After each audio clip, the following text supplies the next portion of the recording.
Seekers of God.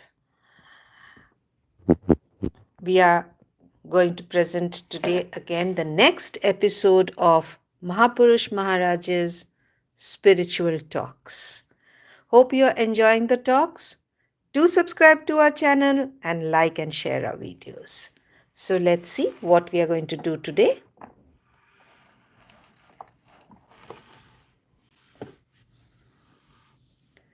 Today it's about the monks. So Maharaj is going to discuss the monk's proper attitude towards women. All spiritual practices are for acquiring self-surrender, right attitude to work, preaching, and spiritual practice in monastic life. Now, this place is not Belur Monastery. This is Dhaka. Dhaka is in Bangladesh now. At that time, it was part of Bengal. So Dhaka time is 1922. Mahapurush Maharaj visited Dhaka at the beginning of 1922. While staying at the monastery there one evening, he joined in the Gauravasa. Gauravasa, that is the assembly of devotees, at their earnest request. As the news of his coming visit spread, many devoted men and women, monks and brahmacharis assembled at the place. In accordance with the practice of the assembly, a devotee first sang a religious song beginning with the word, "Lose yourself, O black bee of my mind, at the lotus feet of Sri Ramakrishna," etc.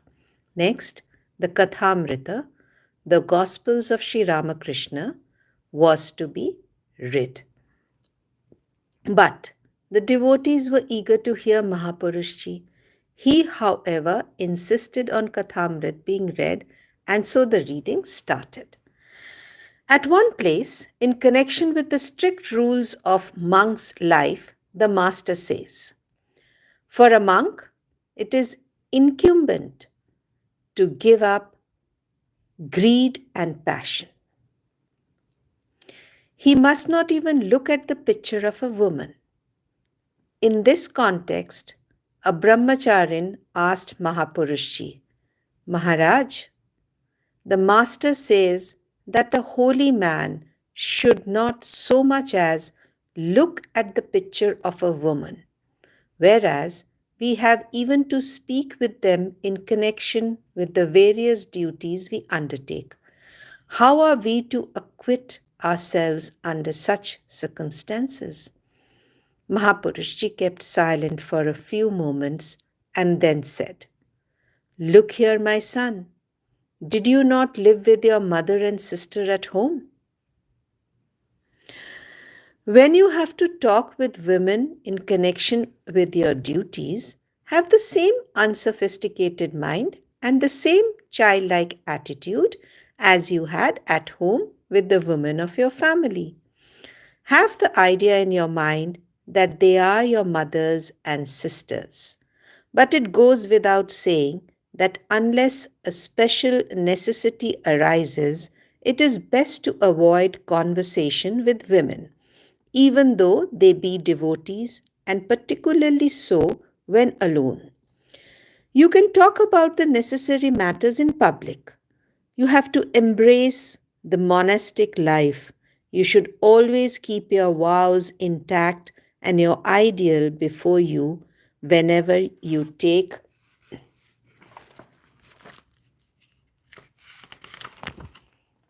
a step in any direction. You must look upon all women as the veritable manifestation of the Mother of the universe.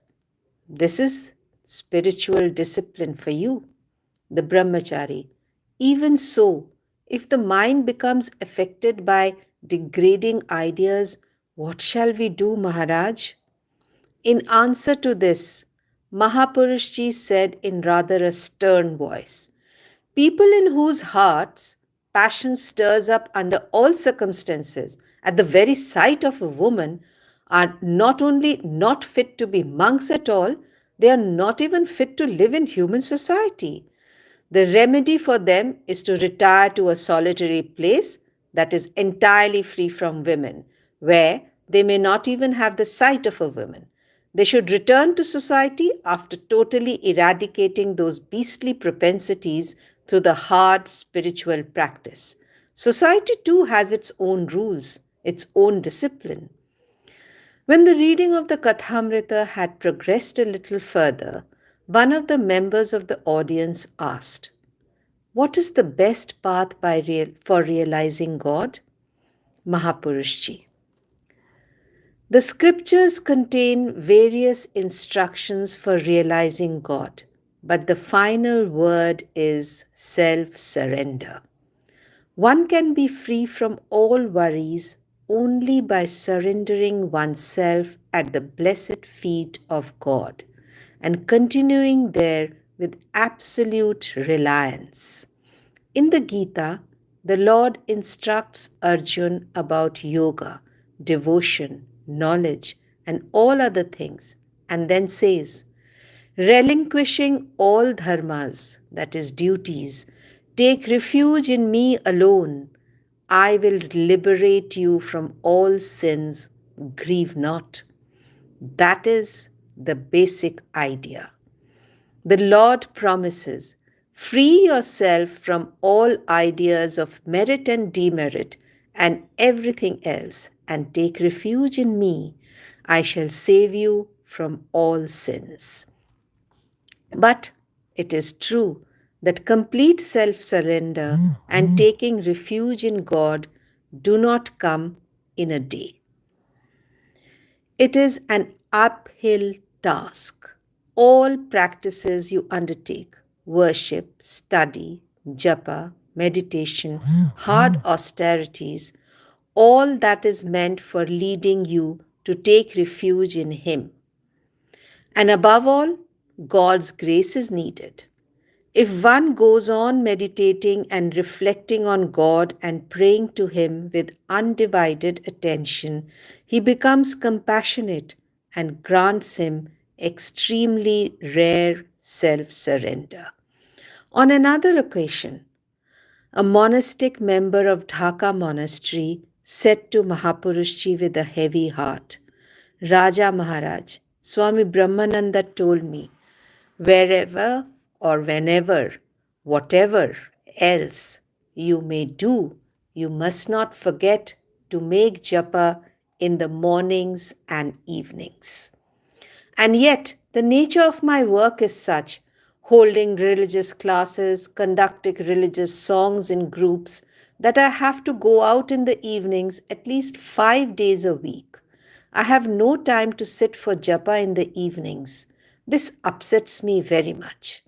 In answer, Mahapurushji said, "Look here, these classes and songs that you conduct should be looked upon by you as being at par with spiritual practices like japa and meditation. To sing the glory of the Lord or to read or discuss about Him is as good as religious practice. Keep this idea ever present in your mind that you are doing His work alone. It will bring immense benefit to you if you should think of these duties as service to Him.